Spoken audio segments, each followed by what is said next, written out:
Private কারে তুলে অপহরণ করে অর্থ আদায় চক্রের 2 সদস্যকে গ্রেপ্তার করেছে পুলিশ। গেল রাতে মুন্সিগঞ্জ থেকে তাদের গ্রেপ্তার করা হয়।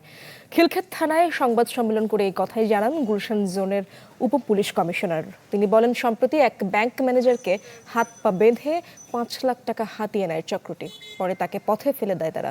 পুলিশ জানায়, চক্রটি দেশের বিভিন্ন এলাকায় যাত্রীদের প্রাইভেট কারে তুলে অপহরণ করে মুক্তিপণ আদায় করে। তাদের বিরুদ্ধে একাধিক মামলাও রয়েছে। নগদ নিয়ে এলো হার না মানা হার অফার। সর্বনিম্ন 10,000 টাকা রেমিটেন্স নগদে পাঠালে থাকছে স্বর্ণের হার জেতার সুযোগ। রাজধানীর 300 ফিটে গত কয়েকদিন ধরে একটি বিভিন্ন অপরাধের সংবাদ পাওয়া যাচ্ছিল। বিশেষ করে প্রাইভেট কারে আপনার যাত্রী তুলে নিয়ে এসে ওদেরকে টাকা নিয়ে নেওয়া, এই ধরনের একটি সংবাদ আমরা পাচ্ছিলাম। ওসি খিলক্ষেত এবং এই একটা টিম করে দিয়েছি। এই টিম খুব দ্রুত সময়ের মধ্যেই এই চক্রটাকে শনাক্ত করতে সক্ষম হয়।